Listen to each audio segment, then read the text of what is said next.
প্রতিদিনের জীবনে আমরা অনেক কিছুই দেখি। কিছু ঘটনা চোখের সামনে ঘটে যায়, কিন্তু সব সত্যি কি আমরা বুঝতে পারি? আমি রিয়া, অ্যারো ডিটেকটিভ এজেন্সি থেকে। আজ আমি নিয়ে এসেছি আর একটা নতুন রহস্য। চলুন শুরু করা যাক। একজন বিখ্যাত চিত্রশিল্পী হঠাৎ নিখোঁজ। অসম্পূর্ণ একটা ছবি, আর তার মধ্যে লুকিয়ে থাকা মৃত্যু ফাঁদের সংকেত। বাইরে আষাঢ়ের মেঘলা আকাশ ভেঙে অঝোরে বৃষ্টি নামার উপক্রম হয়েছে। ঘড়ির কাঁটা সকাল 11:30 ছুঁই ছুঁই। অ্যারো ডিটেকটিভ এজেন্সির অফিসে তখন একটা থমথমে নীরবতা। টেবিলের একপাশে কয়েক মাস আগের সেই কেমিস্ট্রির প্রফেসর মৌয়ের মৃত্যু না হত্যা কেস ফাইলটা খোলা রয়েছে। রিয়া সেটার উপর হাত বোলাচ্ছিল আর ভাবছিল, একটা সুস্থ মানসিকতার মানুষ যখন কঠিন পরিস্থিতির সম্মুখীন হয় তখন সে কতটা শক্ত সিদ্ধান্ত নিতে বাধ্য হয়। সেই মানুষটাই একটা সুস্থ পরিবেশ পেলে কত সুন্দরভাবে বাঁচতে পারে। পরিস্থিতি মানুষকে দিয়ে কত কি না করিয়ে নেয়। রিনি ল্যাপটপের স্ক্রিনে দ্রুত আঙুল চালাচ্ছে, আর ইন্দ্রানিধি সবেমাত্র রিয়ার প্রিয় বেশি করে দুধ, অল্প চিনি দিয়ে কড়া করে তৈরি চায়ের 3টে কাপ টেবিলে নামিয়ে রেখেছেন। ঠিক তখনই অফিসের কলিং বেলটা অদ্ভুত এক আতঙ্কের সুরে বেজে উঠল। ইন্দ্রানিধি দরজা খুলতেই ভেতরে ঢুকলেন এক ভদ্রমহিলা। ওনার চুলগুলো সামান্য ভিজে, চোখের নিচে গভীর কালি আর আতঙ্কের ছাপ। শাড়ির আঁচলটা দুহাতে শক্ত করে চেপে ধরে রেখেছেন, যেন ওটাই ওনার অবলম্বন। ওনার শরীরটা কাঁপছিল। ভদ্রমহিলা ঘরে ঢুকে ইন্দ্রানিধির টেবিলের সামনে এসে প্রায় ভেঙে পড়লেন। আপনি আপনি গোয়েন্দা রিয়া চ্যাটার্জি? দয়া করে আমাকে সাহায্য করুন, পুলিশ আমার কথা বিশ্বাস করছে না। ভদ্রমহিলা কোনো ভূমিকা না করেই কেঁদে ফেললেন। ইন্দ্রানিধি তড়িঘড়ি ওনাকে একটা চেয়ারে বসিয়ে এক গ্লাস জল এগিয়ে দিলেন। রিয়া নিজের চায়ের কাপটা সরিয়ে রেখে শান্ত কিন্তু দৃঢ় গলায় বলল, আপনি একটু শান্ত হন। আমি রিয়া চ্যাটার্জি। আগে আপনার পরিচয় দিন, তারপর বলুন কি হয়েছে। ভদ্রমহিলা জলের গ্লাসে একটা চুমুক দিয়ে ধরা গলায় বললেন, আমার নাম রূপসা সেনগুপ্ত। আমার স্বামী অভিক সেনগুপ্ত। শহরের ল্যান্ডস্কেপ চিত্রশিল্পী হিসেবে ওনার নাম হয়তো শুনেছেন।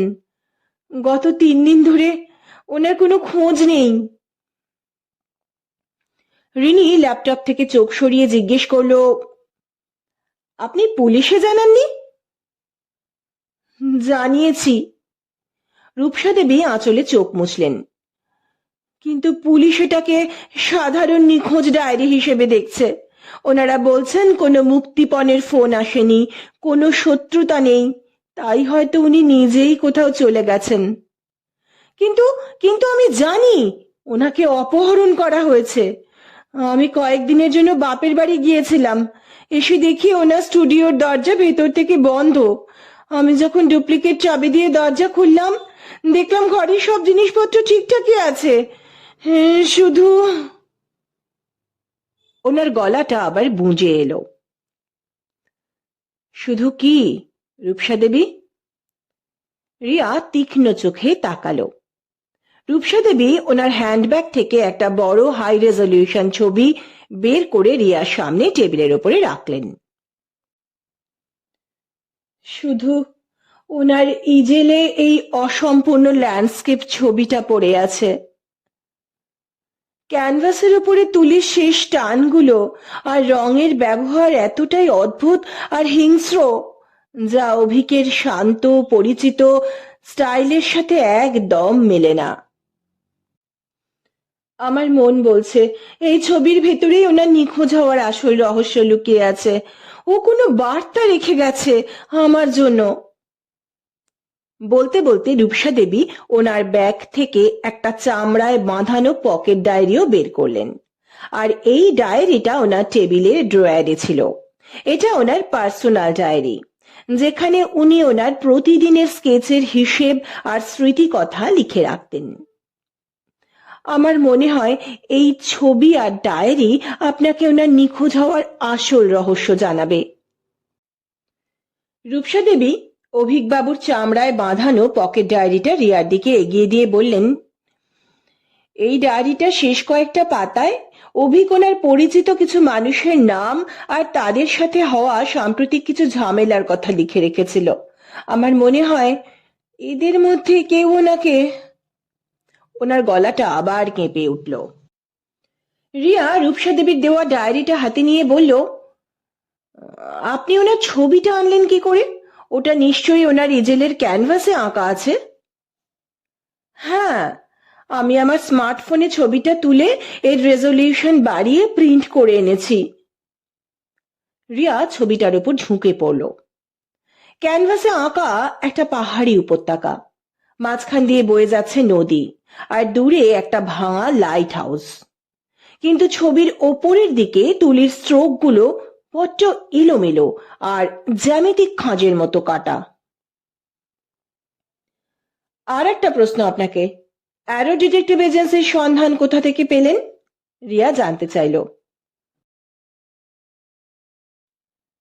খবরের কাগজের বিজ্ঞাপন থেকে। অভিক সেনগুপ্তের ছবি আঁকার স্টুডিও কি আপনাদের বাড়িতেই, না স্টুডিও অন্য কোথাও? না, স্টুডিও বাড়িতেই। একতলায় ওর স্টুডিও আর দোতলায় আমরা থাকি। রিয়া এবার ডায়েরিটা হাতে নিয়ে পাতা উল্টাতে উল্টাতে বলল, আপনি একটু শান্ত হয়ে বসুন রূপসা দেবী। এখানে প্রথম নামটাই দেখছি সুব্রত ধর। ওনার সাথে অভিকবাবুর সম্পর্ক কেমন আর ওনার পরিচয় কি একটু জানান। রূপসা দেবী আঁচলে চোখ মুছে বললেন, সুব্রতবাবু অভিকের ছবির আর্ট গ্যালারির মালিক। অভিকের সমস্ত ছবি ওনার মাধ্যমেই বিক্রি হয়। ইদানিং অভিকের নতুন একটা ল্যান্ডস্কেপ সিরিজ আন্তর্জাতিক বাজারে কোটি টাকায় বিক্রি করার জন্য সুব্রতবাবু একটা চুক্তি সই করতে বড্ড চাপ দিচ্ছিলেন, কিন্তু অভিকের কিছু শর্ত পছন্দ না হওয়ায় ও রাজি হয়নি। এই নিয়ে গত সপ্তাহে ওনাদের মধ্যে ফোনে বেশ উত্তপ্ত বাক্য বিনিময় হয়েছিল। রিয়া পেন্সিল দিয়ে সুব্রত ধরের নামের পাশে একটা টিক চিহ্ন দিয়ে জিজ্ঞেস করলো, আচ্ছা, এই অনিমেষ দত্তকে? ওনার নামের পাশে একটা প্রশ্নবোধক চিহ্ন দেওয়া কেন? প্রশ্নবোধক চিহ্ন সেটা তো অভিক বলতে পারবে। অনিমেষ হলো অভিকের স্টুডিওর জুনিয়র অ্যাসিস্ট্যান্ট, রূপসা দেবী বললেন। ক্যানভাস তৈরি করা, রং মেশানো সব ওই করতো, কিন্তু অভিক নিখোঁজ হওয়ার দিন থেকে অনিমেষেরও ফোন বন্ধ। ও নিজের মেসবাড়ি থেকেও গায়েব। ও কিচ্ছু না জানিয়ে এভাবে চলে যাওয়ার ছেলে নয়। রিয়া মাথা নেড়ে ডায়েরির পরের পাতা উল্টে বলল, এখানে দেখছি বিক্রমজিৎ সিনহা নামের এক কোটিপতি ব্যবসায়ীর নামও আছে। রূপসা দেবী একটু আতঙ্কিত গলায় বললেন, হ্যাঁ, উনি একজন খামখেয়ালি আর্ট কালেক্টর। অভিকের ওই শেষ অসম্পূর্ণ ল্যান্ডস্কেপ ছবিটা উনি যে কোনো মূল্যে নিজের ব্যক্তিগত মিউজিয়ামের জন্য কিনতে চেয়েছিলেন। অভিক ওনাকে সরাসরি না বলে দেয়। বিক্রমজিৎ বাবুর বিরুদ্ধে এর আগেও জোর করে দামি শিল্পকর্ম হাতিয়ে নেওয়ার অনেক দুর্নাম আছে। রিয়া একটু ভেবে নিয়ে বলল, আর আর এই শেষ নামটা? সোমনাথ চ্যাটার্জি। সোমনাথ অভিকের ছোটবেলার বন্ধু। ওনাদের ছবির ফ্রেম তৈরির ব্যবসা আছে। রূপসা দেবী দীর্ঘশ্বাস ফেলে বললেন, ইদানিং বাজারে সোমনাথ বাবুর অনেক দেনা হয়ে গিয়েছিল।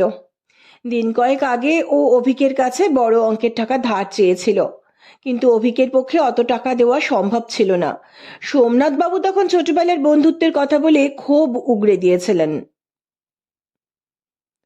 আরো কিছুক্ষণ ডায়েরির কয়েকটা পাতা উল্টে দেখে রিয়া ডায়েরিটা বন্ধ করে রিনির দিকে তাকালো। তাহলে আমাদের হাতে এখন 4 জন সন্দেহভাজন। রিনি, ডায়েরিটা ব্যাগে রাখ। আমরা এক্ষুনি অভিকবাবু স্টুডিওতে যাচ্ছি। তারপর রূপসা দেবীর দিকে তাকিয়ে বলল, ঠিক আছে, চলুন আপনার সঙ্গে যাওয়া যাক। ক্যানভাসে আঁকা অরিজিনাল ছবিটা দেখতে হবে। রিয়া আর রিনি রূপসা দেবীর সঙ্গে রওনা দিল তার বাড়ির উদ্দেশ্যে। দোতলা বাড়ি। একতলায় অভিক সেনগুপ্তের আঁকার স্টুডিও। স্টুডিওর একপাশে বড় কাঁচের জানালা। জানালা দিয়ে বিভিন্ন ঋতুতে বিভিন্ন রূপে প্রকৃতির অকৃপণ আলো ভেতরে প্রবেশ করে। ঘরের ঠিক মাঝখানে একটা শক্ত কাঠের ইজেল দাঁড়িয়ে আছে, যার উপর অর্ধ সমাপ্ত একটি ক্যানভাস। সেখানে রঙের ছড়াছড়ি, যেন ক্যানভাসটি শিল্পীর মনের কথাই বলছে। জানলার পাশেই একটি কাঠের টেবিল, তার উপর ছড়িয়ে ছিটিয়ে আছে টিউব থেকে নিংড়ানো লাল, নীল, হলুদ ও সাদার মতো নানা রঙের মিশ্রণ। সাথে রয়েছে এলোমেলো তুলির স্তূপ। সারা ঘরে তেল রং ও টারপেন্টাইনের এক অদ্ভুত মিশ্র গন্ধ। কাঠের মেঝেতে রঙের ফোঁটা ফোঁটা দাগ, যা স্টুডিওর নিজস্ব ইতিহাস ও শিল্পযাত্রার প্রমাণ দেয়। স্টুডিওর দেওয়ালগুলো যেন শিল্পীর মনের আবেগ আর চিন্তার ছাপ লেগে থাকা রঙের ক্যানভাস। দেওয়ালে ঝুলছে পুরনো স্কেচ, প্রিয় শিল্পীদের ছবি এবং বিভিন্ন প্রাকৃতিক উপাদানের সংগ্রহ। এক কোণে রয়েছে পুরনো একটি আরামদায়ক বেতের চেয়ার এবং একটি কফি মাগ, যেখানে বসে শিল্পী তার কাজের মাঝে এক কাপ চা অথবা কফিতে চুমুক দিতে দিতে নিজের শিল্পকর্মের দিকে মুগ্ধ চোখে তাকিয়ে থাকেন। রিয়া মন দিল ইজেলের দিকে। ইজেলে আসল ক্যানভাসটা তখনও রাখা। রিয়া খুব কাছ থেকে তুলির টানগুলো দেখছিল। রিয়া দেখল ক্যানভাসে আঁকা একটা পাহাড়ি উপত্যকা, মাঝখান দিয়ে বয়ে যাচ্ছে নদী, আর দূরে একটা ভাঙা লাইট হাউস। কিন্তু ছবির ওপরের দিকে স্ট্রোকগুলো বড্ড এলোমেলো আর জ্যামিতিক খাঁজের মতো কাটা। মনে হচ্ছে তুলির প্রতিটা এলোমেলো টানের পেছনে একটা নির্দিষ্ট জ্যামিতিক নকশা রয়েছে। রিনি ঘরের চারপাশটা দেখতে দেখতে বলল, দিদি, রূপসা দেবী ঠিকই বলেছেন। ঘরের আলমারি, টেবিল, ল্যাপটপ সব একদম ছোঁয়াছুঁইহীন, কোনো ধস্তাধস্তির চিহ্নই নেই।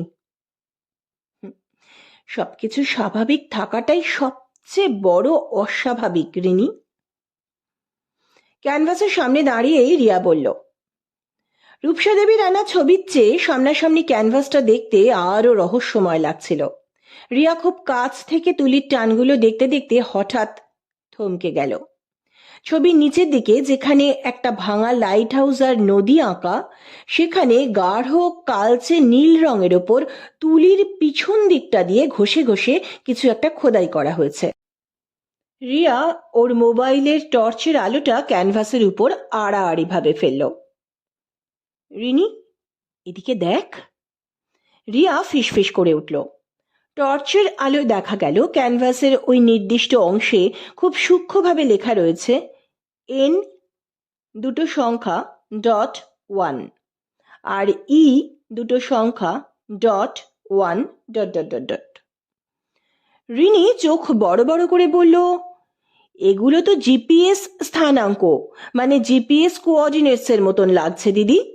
জিপিএস স্থানাঙ্ক দিয়ে তো অক্ষাংশ আর দ্রাঘিমাংশর সমন্বয়ে কোনো নির্দিষ্ট ভৌগোলিক অবস্থানকে নিখুঁতভাবে বোঝানোর জন্য ব্যবহার করা হয়, কিন্তু সংখ্যাগুলো তো অসম্পূর্ণ।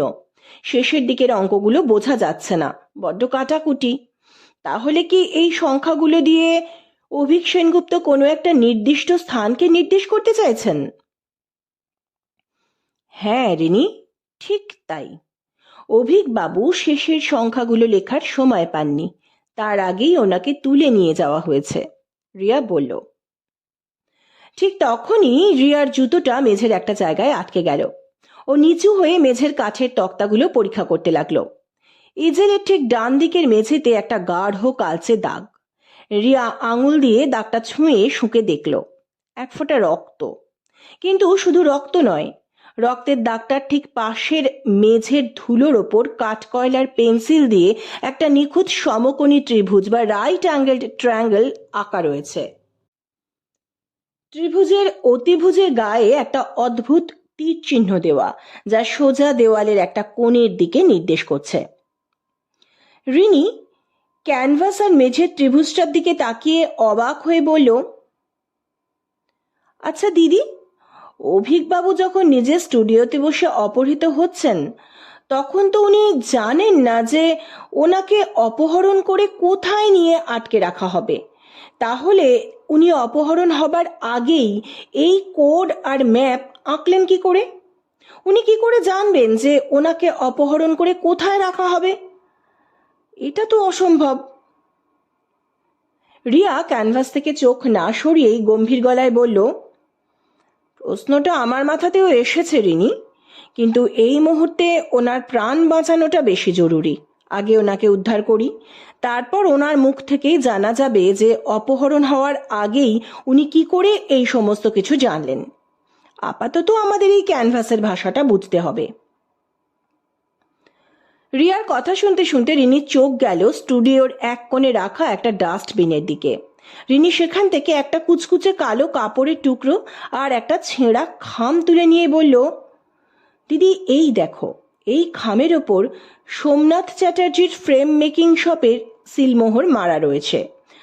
আর ডায়েরি অনুযায়ী সোমনাথবাবু টাকার জন্য অভিকবাবুর ওপর ভীষণ চটেছিলেন। উনি কি তবে আবার টাকা চাইতে এখানে এসেছিলেন? হতে পারে, রিয়া বলল। ঠিক তখনই রিয়ার নজর গেল জানলার ঠিক বাইরে নরম মাটির দিকে। সেখানে একজোড়া দামি বুট জুতোর টাটকা কাদার ছাপ স্পষ্ট দেখা যাচ্ছিল। রিয়া নিচু হয়ে মোবাইল টর্চের আলো ফেলে জুতোর তলার নকশাটা খুঁটিয়ে দেখল। রিনি দেখ, এই জুতোর সোলের নকশাটা সাধারণ নয়। মাঝখানের এই বিশেষ লোগো আর সূক্ষ্ম খাঁজগুলো বলছে এটা ইতালির একটা বিখ্যাত লাক্সারি ব্র্যান্ডের হাইকিং বুট। অভিক সেনগুপ্তের ডায়েরি আর ছবি অনুযায়ী ওনাদের পরিচিত মহলে একমাত্র কোটিপতি বিক্রমজিৎ সিনহা ছাড়া এই ব্র্যান্ডের লাখ টাকার জুতো আর কেউ পরেন না। তবে কি উনিও এখানে এসেছিলেন? রিয়া রূপসা দেবীর কথা মনে করল। তালিকায় থাকা কোটিপতি আর্ট কালেক্টর বিক্রমজিৎ সিনহা ছাড়া এত দামি বুট জুতো আর কেউ পরবেন না। তবে কি বিক্রমজিৎ বাবু ছবিটা জোর করে হাতানোর জন্য স্টুডিওর চারপাশে রেকি করছিলেন? রিয়া যখন বিষয়টা নিয়ে চিন্তা করতে করতে একটু অন্যমনস্ক হয়েছে, তখন রিনি ক্যানভাসটাকে চারপাশ দিয়ে ঘুরে দেখছিল। ক্যানভাসের পেছনে রিনির কিছু একটা চোখে পড়ল। ক্যানভাসের পেছনে হাত দিয়ে সে একটা চিরকুট পেল। ও বলল, এই দেখো দিদি, অ্যাসিস্ট্যান্ট অনিমেষের হাতের লেখায় একটা চিরকুট। স্যার, আপনার জেদের জন্য আমাদের সবার কেরিয়ার শেষ হয়ে যাবে। আমি এর একটা ব্যবস্থা করবই। দেখো দিদি, অভিকবাবু নিখোঁজ হবার পর থেকেই তো অনিমেষ গায়েব। ঠিকই বলছিস তুই।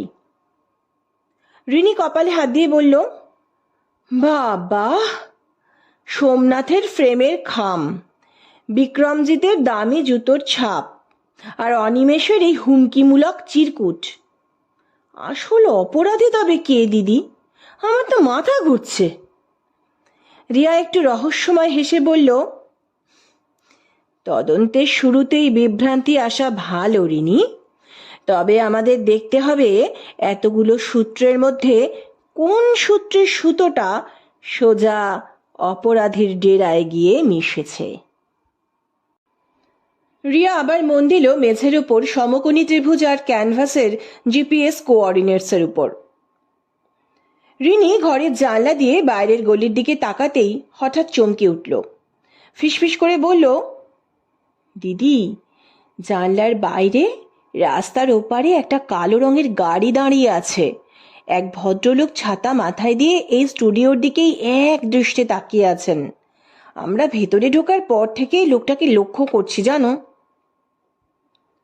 রিয়া জানলা দিয়ে আর চোখে তাকালো। ভদ্রলোকের পরনে দামি কোট, চোখে চশমা। রিনি, উনি হলেন সুব্রত ধর, অভিকবাবুর আর্ট গ্যালারির মালিক। ওনার এখানে এভাবে লুকিয়ে নজর রাখার কোনো কারণ নেই। তুই ওনার ওপর চোখ রাখ, আমি মেঝের ধাঁধাটা মেলাই। রিনি জিজ্ঞেস করল, দিদি তুমি লোকটাকে চিনতে পারলে? অভিক সেনগুপ্তের ডায়েরিতে তো 4 জনের উল্লেখ আছে। রিয়া মৃদু হেসে নিজের মোবাইলটা বের করে রিনিকে একটা ছবি দেখালো। অফিস থেকে বেরোনোর আগেই আমি গুগল আর ফেসবুক ঘেঁটে তালিকায় থাকা 4 জনেরই প্রোফাইল আর ছবি চেক করে নিয়েছিলাম রিনি। আর রূপসা দেবী বলেছিলেন সুব্রতবাবু একজন অত্যন্ত বিলাসবহুল জীবনযাত্রায় অভ্যস্ত মানুষ। দেখ, এই রাস্তায় দাঁড়িয়ে থাকা ভদ্রলোকের মুখের গড়ন আর চশমার ফ্রেমটা হুবহু সুব্রত ধরের প্রোফাইল পিকচারের সাথে মিলে যাচ্ছে। উনি হলেন সুব্রত ধর, অভিকবাবুর আর্ট গ্যালারির মালিক। রিনি জানলার আড়ালে গিয়ে সুব্রত ধরের গতিবিধির উপর কড়া নজর রাখল। এদিকে রিয়া মেঝের ত্রিভুজটার দিকে তাকালো। রিয়া নিজের মাথা খাটাতে শুরু করলো। ত্রিভুজের অতিভুজের গায়ের তীর চিহ্নটা সোজা দেওয়ালের একটা কোণে গিয়ে ঠেকেছে। রিয়া সেই কোণটার কাছে গিয়ে নিচু হতেই দেখলো সেখানে মেঝের কাঠের তক্তাটা একটু আলগা। রিয়া পকেট থেকে একটা ছোট ছুরি বের করে তক্তাটা তুলতেই ভেতর থেকে একটা অনেক পুরনো ক্যাশ মেমো বা রসিদ বেরিয়ে এলো। রসিদের ওপরে লেখা south ship breaking yard, Diamond Harbour, আর তার নিচে অভিকবাবুর নিজের হাতে পেন্সিল দিয়ে লেখা একটা সংখ্যা 315। রিয়ার মাথায় বিদ্যুতের মতো একটা আইডিয়া খেলল। ও ক্যানভাসের অসম্পূর্ণ জিপিএস কোডের কাছে ফিরে গেল। ক্যানভাসে লেখা ছিল N দুটো সংখ্যা .1 ... আর E দুটো সংখ্যা .1 ... রিয়া রিনিকে ডেকে বলল, রিনি, আমি পেয়ে গেছি। অভিকবাবু ডায়মন্ড হারবারের ওই পরিত্যক্ত জাহাজ ভাঙার কারখানায় বন্দি আছেন। এই সমকোণী ত্রিভুজটা আসলে একটা দিক নির্দেশ। ত্রিভুজের অতিভুজের যে কোণের দিকে নির্দেশ করছিল সেখানে মেঝের কাঠের তক্তাটা একটু আলগা ছিল। সেটা তুলতেই একটা রসিদ পেলাম। রসিদে লেখা ছিল 315। রসিদে লেখা 315 হলো ওনার তৈরি করা একটা কোড। ক্যানভাসের সংখ্যার পাশে এই 315 বসালে ওনাদের নিজস্ব গোপন ম্যাপের একটা নকশা সম্পূর্ণ হচ্ছে। ওনারা যখন সাউথ শিপ ব্রেকিং ইয়ার্ডের কাজ করতেন তখন এই কোড ওনারা ব্যবহার করতেন। এই সাউথ ইয়ার্ডেই উনি বন্দি আছেন। রিনি অবাক হয়ে জিজ্ঞেস করলো, কিন্তু দিদি, এই সাউথ শিপ ব্রেকিং ইয়ার্ডে কারা কাজ করত? অভিকবাবু এই জায়গার কোড জানলেন কি করে? রিয়া রসিদটা পকেটে পুরে বলল, রূপসা দেবীর দেওয়া ডায়েরি থেকে আমি জেনেছি বছর 10 আগে অভিকবাবু যখন ওনার কেরিয়ার শুরু করেছিলেন তখন ওনার ছবির মূল থিম বা বিষয় ছিল ভাঙা জাহাজের কঙ্কাল। উনি দিনের পর দিন ওই ডায়মন্ড হারবারের সাউথ শিপ ব্রেকিং ইয়ার্ডে গিয়ে স্কেচ করতেন। আর মজার ব্যাপার হলো তখন ওই ইয়ার্ডের ম্যানেজার ছিলেন সুব্রত ধর। পরে সুব্রতবাবু ওই চাকরি ছেড়ে আর্ট গ্যালারি খোলেন। অর্থাৎ এই পরিত্যক্ত জায়গাটার অলিগলি অভিকবাবু আর সুব্রতবাবু দুজনেরই খুব চেনা। রিনি উত্তেজিত হয়ে বলল, দারুণ দিদি, তুমি তো একাই পুরো অঙ্কটা মিলিয়ে দিলে। কিন্তু সুব্রত ধর কেন বাইরে দাঁড়িয়ে আছে? মনে হচ্ছে সুব্রতবাবু এখনো জানেন না যে অভিকবাবু শেষ ছবিতে বা মেঝেতে কোনো ক্লু রেখে গেছেন কিনা। উনি হয়তো দেখতে এসেছেন আমরা কোনো সূত্র পাচ্ছি কিনা, রিয়া বলল। তারপর সঙ্গে সঙ্গে অফিসে ফোন করলো ইন্দ্রাণীদিকে। ইন্দ্রাণীদি, আমরা ক্লু পেয়েছি। আপনি এক্ষুনি ইন্সপেক্টর রজতাভ গাঙ্গুলিকে ফোন করুন। ওনাকে বলুন ফোর্স নিয়ে ডায়মন্ড হারবারের সাউথ শিপ ব্রেকিং ইয়ার্ডে পৌঁছতে। আমরা ওখানেই যাচ্ছি। ইন্দ্রাণীদি ওপার থেকে বললেন, তোমরা সাবধানে যাও রিয়া, আমি এক্ষুনি রজতাভকে সব জানাচ্ছি। রিয়া আর রিনি স্টুডিও থেকে বেরোতেই সুব্রত ধর ওদের পিছু নিতে শুরু করলো। কিন্তু রিয়া আর রিনি অত্যন্ত চাতুর্যের সঙ্গে সুব্রতকে ফাঁকি দিয়ে নিজেদের গাড়ি নিয়ে ডায়মন্ড হারবারের উদ্দেশ্যে রওনা হলো। আষাঢ়ের অন্ধকার রাত। ডায়মন্ড হারবারের সাউথ শিপ ব্রেকিং ইয়ার্ডের চারপাশে গঙ্গার কালো জল আছড়ে পড়ছে। বৃষ্টির শব্দ আর ঝোড়ো হাওয়ায় জায়গাটা যেন আরো গা ছমছমে হয়ে উঠেছে। রিয়া আর রিনি টর্চটা নিভিয়ে বিড়ালের মতো নিঃশব্দে মরচে ধরা এক বিশাল জাহাজের কঙ্কালের আড়ালে এসে দাঁড়ালো। সামনেই একটা পরিত্যক্ত লোহার কেবিন। জীর্ণ জানলার কাঁচ দিয়ে ভেতরে আবছা আলো দেখা যাচ্ছে। রিয়া উঁকি মেরে দেখল চেয়ারে হাত পা বাঁধা অবস্থায় বসে আছেন চিত্রশিল্পী অভিক সেনগুপ্ত। ওনার কপাল বেয়ে রক্ত শুকিয়ে রয়েছে। ওনার সামনে রিভলভার হাতে দাঁড়িয়ে আছে সুব্রত ধর। সুব্রত ধরের দুটো চোখ দিয়ে তখন লোভের আগুন ঠিকরে বেরোচ্ছে। সুব্রত চিৎকার করে বলছে, অভিক, আমার ধৈর্যের বাঁধ ভেঙে যাচ্ছে। ওই ল্যান্ডস্কেপ সিরিজের শেষ ছবিটা আন্তর্জাতিক চোরাবাজারের কোন ডেরায় ডেলিভারি করতে হবে তার আসল কোডটা বল। ওটা না বললে এই গঙ্গার জলে লাশ ভাসিয়ে দেব। রিয়া রিনির দিকে তাকিয়ে ইশারা করলো ভেতরে ঢোকার জন্য, কিন্তু ওরা পা বাড়ানোর আগেই আচমকা পেছন থেকে একটা ভারী গলার আওয়াজ ভেসে এলো, ডিটেকটিভ রিয়া চ্যাটার্জি, নিজেকে বড্ড বেশি বুদ্ধিমান মনে করো, তাই না? রিয়া আর রিনি চমকে পেছনে তাকিয়ে দেখল সুব্রতর দুজন সশস্ত্র গুন্ডা ওদের ঘিরে ফেলেছে। সুব্রত ধর জানলা দিয়ে ওদের দেখে বিশ্রীভাবে হেসে উঠল। কেবিনের দরজা খুলে বাইরে এসে বলল, আমি জানতাম তোমরা আমার পিছু নেবে, তাই তোমাদের পিছু নেবার অভিনয় করে তোমাদের এখানে আনার ব্যবস্থা করেছি। অভিকের সাথে তোমরাও আজ এই গঙ্গার জলে চিরতরে হারিয়ে যাবে। ধরো ওদের। গুন্ডা দুটো রিভলভার উঁচিয়ে রিয়া আর রিনিকে কেবিনের ভেতর ঠেলে ঢুকিয়ে দিল। সুব্রত বাইরে থেকে ভারী লোহার দরজাটা টেনে দিয়ে মস্ত বড় একটা তালা ঝুলিয়ে দিল।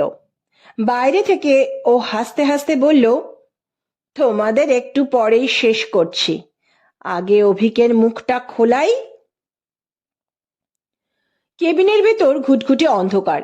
রিনি দরজায় ধাক্কা দিয়ে বলল, দিদি, আমরা তো ফেঁসে গেলাম। দরজাটা লোহার, ভাঙা অসম্ভব।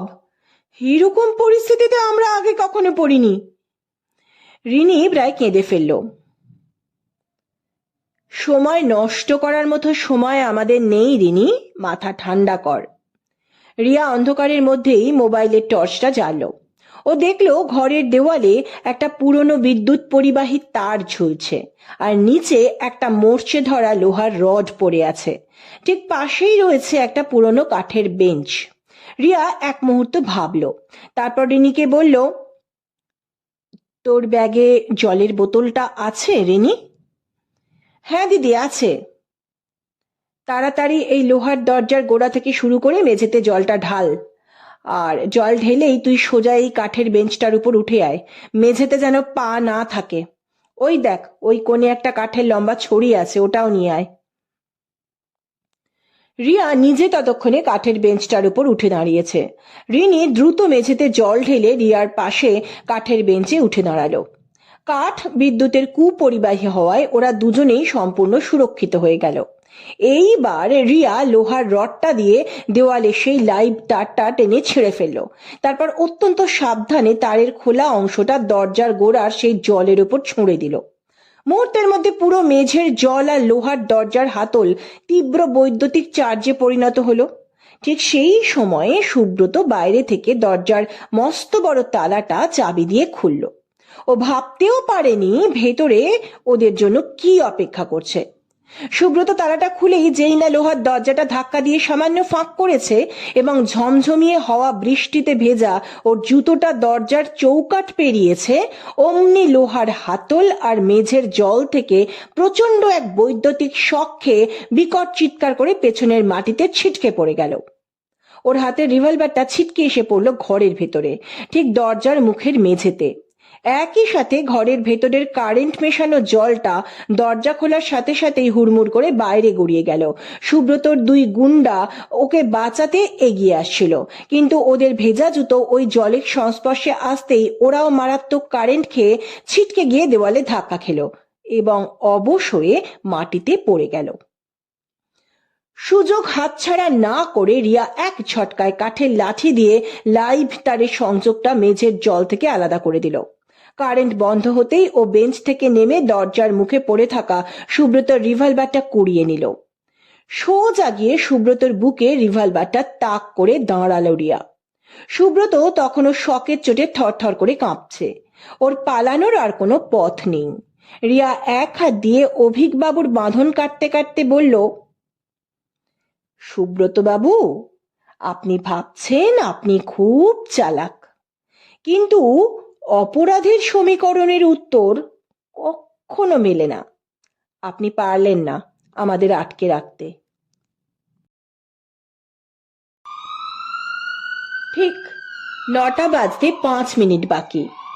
ইয়ার্ডের নিস্তব্ধতা ভেঙে চারদিক থেকে পুলিশের সাইরেনের আওয়াজ ভেসে এলো। হেডলাইটের তীব্র আলোয় পুরো এলাকা আলোয় আলো হয়ে গেল। ইন্সপেক্টর রজতাভ গাঙ্গুলি ফোর্স নিয়ে হুড়মুড় করে কেবিনের ভেতর ঢুকে এলেন। ওনার হাতে উদ্যত পিস্তল। মেঝেতে সুব্রত আর তার গুন্ডাদের পড়ে থাকতে দেখে ইন্সপেক্টর গাঙ্গুলি অবাক হয়ে রিয়ার দিকে তাকালেন। তারপর হেসে বললেন, বাহ রিয়া, আমি তো ভেবেছিলাম আমাকে এসে অ্যাকশন করতে হবে। তোমরা তো দেখছি সব তৈরি করে রেখেছ। ইন্সপেক্টর গাঙ্গুলি সুব্রতর হাতে হাত করা পরালেন। পুলিশ গুন্ডাদের গাড়িতে তুলতে লাগলো। অভিক বাবু তখন একটু সুস্থ হয়ে রিয়ার হাত দুটো জড়িয়ে ধরলেন। ওনার চোখ দিয়ে জল পড়ছে। ধন্যবাদ মা, তোমরা না এলে আজ আমি শেষ হয়ে যেতাম। কিন্তু একটা কথা, সুব্রত যখন জোর করে আমাকে ছবিটা শেষ করতে বলল, আমি তুলির টানে আর মেঝেতে কোড এঁকে দিয়েছিলাম, কিন্তু তোমরা এত দ্রুত এই কোডের জট ছাড়ালে কি করে? রিয়া হেসে বলল, আপনি আপনার শিল্পকলার সঙ্গে জ্যামিতির সংমিশ্রণ ঘটিয়েছিলেন। শিল্পকলা আর জ্যামিতি দুটো মিলে সুব্রত ধরের লোভের নিখুঁত ম্যাপটা আমাদের সামনে এনে দিয়েছিল অভিকবাবু। কলা আর বিজ্ঞান যখন এক হয়ে যায় তখন কোনো অপরাধী পার পায় না। রিনি বলল, কিন্তু আপনি কি করে জানলেন আপনাকে অপহরণ করে আনার আগেই যে আপনাকে এখানেই আনা হবে? রিনি অভিক সেনগুপ্তকে বলল, কিন্তু স্যার আপনি জানলেন কি করে যে আপনাকে এখানেই নিয়ে আসা হবে? আসলে কি জানো তো, সুব্রত এই ছবির আন্তর্জাতিক ডিলটা করার জন্য গত 1 সপ্তাহ ধরে আমাকে মারাত্মক চাপ দিচ্ছিল। বলছিল আমি যদি চুক্তিতে সই না করি তবে ও আমাকে তুলে নিয়ে গিয়ে এমন জায়গায় আটকে রাখবে যেখানে আমাদের কেউ খুঁজে পাবে না। আমি বুঝতে পেরেছিলাম সুব্রত যদি চরম কোনো পদক্ষেপ নেয় তবে আমাকে এই ডায়মন্ড হারবারের পরিত্যক্ত সাউথ শিপব্রেকিং ইয়ার্ডেই নিয়ে যাবে, কারণ এই জায়গাটা এখন পরিত্যক্ত। তাই আজ সকালে সুব্রত যখন দলবল নিয়ে স্টুডিওর দরজা ভেঙে ঢোকে তখন আমি হাতে নাতে ধরা পড়ার ঠিক আগের কয়েক সেকেন্ডের সুযোগে ক্যানভাসে আর মেঝেতে এই চেনা ইয়ার্ডের কোডটা ফুটিয়ে তুলেছিলাম। এই ঘটনার 2 দিন পর বাইরে তখন ঝমঝমিয়ে বৃষ্টি নেমেছে। মিষ্টি অলসতা জড়িয়ে রয়েছে অ্যারো ডিটেকটিভ এজেন্সির অফিসে। ইন্দ্রানিধি চায়ের সাথে কিছু স্ন্যাক্সেরও অর্ডার দিয়েছেন। টেবিলে কামড় বসিয়ে রিনি জিজ্ঞেস করলো, দিদি, অভিক সেনগুপ্তকে যখন অপহরণ করে নিয়ে যাওয়া হয়েছিল তখন দরজাটা ভেতর থেকে কি করে বন্ধ ছিল? হায় রে, এত কাণ্ড করে এত বড় একটা রহস্যের সমাধান হলো আর এটুকু বুঝলি না? অভিক সেনগুপ্তর মতন একজন বিখ্যাত এবং ধনী চিত্রশিল্পীর স্টুডিওতে দামি দামি ছবি সুরক্ষার জন্য আধুনিক সিকিউরিটি সিস্টেম থাকাটাই স্বাভাবিক। ওনার স্টুডিওর দরজায় একটা অটো লক বা স্মার্ট লক সিস্টেম আছে, যা বাইরে থেকে টেনে বন্ধ করলেই ভেতর থেকে স্বয়ংক্রিয়ভাবে লক হয়ে যায়। সুব্রত যখন অভিক বাবুকে অজ্ঞান করে বের করে নিয়ে যাচ্ছিল তখন স্টুডিওর মূল দরজাটি স্রেফ টেনে বন্ধ করে দেয়, আধুনিক দরজার মেকানিজমের কারণে বাইরে থেকে হাতল ঘুরিয়ে বন্ধ করলেই ভেতরের ল্যাচ বা লকটি স্বয়ংক্রিয়ভাবে পড়ে যায়। বাইরে থেকে দেখলে মনে হবে ঘরটি ভেতর থেকে লক করা, কিন্তু আসলে ওটা অটো লক হয়ে গিয়েছিল। ও, বুঝলাম। কিন্তু ইন্দ্রাণীদি, এরকম মন কেমন করা বৃষ্টির দিনে কেবলমাত্র চা আর ডেভিলে হবে না, আরো কিছু চাই। রিনির মুখের কথা শেষ হতে না হতেই রাজুর দোকানের ছেলেটি অফিসের দরজায় এসে হাজির। তার হাতে ট্রেতে 3 প্লেট ধোঁয়া ওঠা গরম গরম মোমো, চাটনি আর স্যুপ সহযোগে। রিনির খুশি খুশি মুখটার দিকে তাকিয়ে ইন্দ্রাণীদি তৃপ্তির হাসি হাসলেন। অভিক সেনগুপ্ত ফিরে এলেন নিরাপদে, কিন্তু প্রশ্ন একটাই, মানুষের সবচেয়ে বড় শত্রু কি অপরাধী নাকি অপরাধীর লোভ? উত্তরটা ভেবে দেখবেন।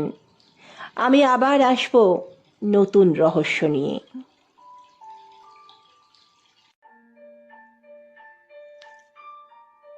সত্যি লুকিয়ে থাকতে পারে, কিন্তু গোয়েন্দারি আর চোখ এড়িয়ে নয়। আবার দেখা হবে নতুন রহস্যে, নতুন গল্পে। ভালো থাকবেন। গল্পটি ভালো লাগলে লাইক, শেয়ার এবং ঝিমলির সাথে রহস্য গল্প চ্যানেলটি সাবস্ক্রাইব করার অনুরোধ রইল। নমস্কার।